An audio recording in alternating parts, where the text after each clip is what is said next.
Welcome back to day two of the 100 horror films in 31 days. Got in a number of four films today. Um, Actually, I got in five. Now think about it because I watched I Lived 2015 on Prime, Amazon Prime streaming.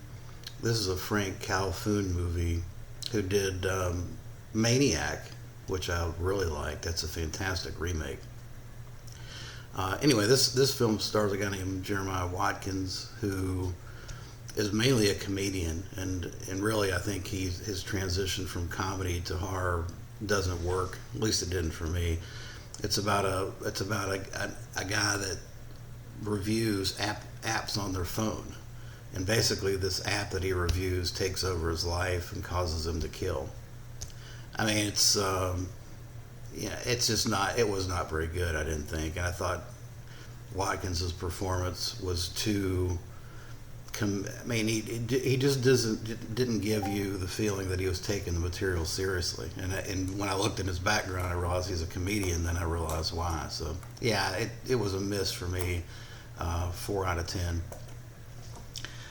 Then the next movie is definitely not a miss, and that is 1931's Dr. Jekyll, Mr. Hyde.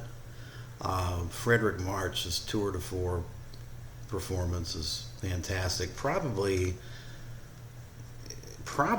in my opinion, this is the definitive Jekyll Hyde interpretation to film, with Barrymore being a very close second. It's almost like splitting hairs, but I'd have to give it to uh, this version just slightly.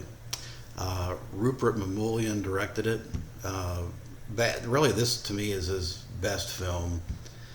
He actually went on to get fired from directing Cleopatra and Porky and Bess. So that's really all I know is he directed Frederick March and Jekyll and Hyde, and then he got fired from Cleopatra. That's basically, at least for me, his film pedigree. But it's a fantastic film, and the transformation scenes are still very effective with the reverse photography. Uh, Brilliant stuff. Frederick March had a prolific filmography. I don't think people realize just how much he did. He was a fantastic actor, but yeah, can't recommend this highly enough. I gotta see if there's a Blu-ray out of this because this is pretty much mandatory viewing. I still got this old snapper case. Next up, I broke out the Scream Factory Wreck box set, which another deficiency in my film viewing. Never watched them.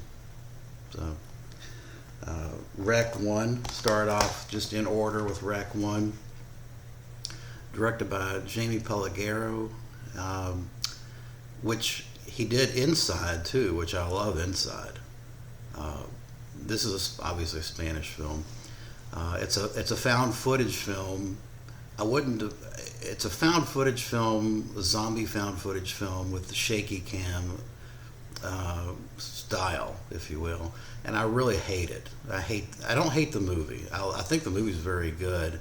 I think it could have been a lot better if they hadn't gone with the shaky cam style, which to me is just one of the deficiencies of found footage films in general. Uh, I just find the shaky cam style a cheap trick to try to portray tension when there's no storyline or anything to actually cause you to have tension or be scared. Uh, and the camera shaking like this, and you can't see what's going on, which is what the intent is, so that something jumps out in front of you and attacks you. Just, I don't know.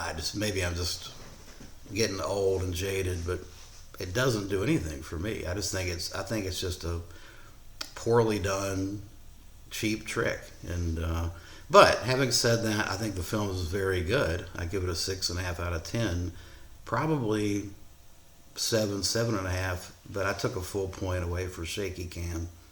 Uh, but yeah, I think the setting is great. It's kind of a claustrophobic apartment. There's a virus outbreak that's causing zombies to attack people.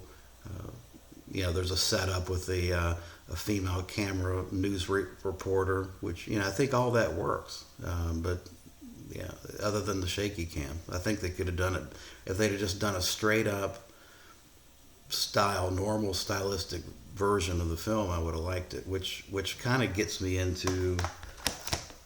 That's a good transition into Rec 2, because I think Rec 2 is better than Rec 1. I give this a 7.5. And mainly because they dispensed with two things. Well, they dispensed with the shaky cam bullshit. And secondly, I thought it had a much more meat on the bone story. I like the idea of kind of the exorcism, demon possession slant, rather than just a straight up action zombie attack. I think bringing in the religious aspects, bringing in the demonic possession type aspects really put some meat to the story. And I just thought this was a much more complex storyline. A lot less, not a lot less, but a little bit less zombie and gore than the first one, but a deeper story in my opinion. Yeah, I liked it a lot. 7.5 out of 10. The third film, however, I think slipped up, missed the mark, and this one was directed by his partner Paco Plaza, who I don't think knew what to do with the material. I think he kind of turns it into a Zomcom ripoff of Shaun of the Dead. I didn't hate it. I give it a 6 out of 10. It's probably the weakest of the four films. I think the comedic elements didn't quite work for me. I did like the setup though. It was a wedding basically the virus outbreak at a wedding. I thought that setup was good. I just thought it was not well used, well effectively directed, or I didn't like the comedic overtones. I did like, however, the acting in it, and I think the acting in all three is very good, quite honestly. So yeah, I give this a 6 out of 10. And then Rec 4 is next day. So that's going to do it for day 2. Appreciate you watching.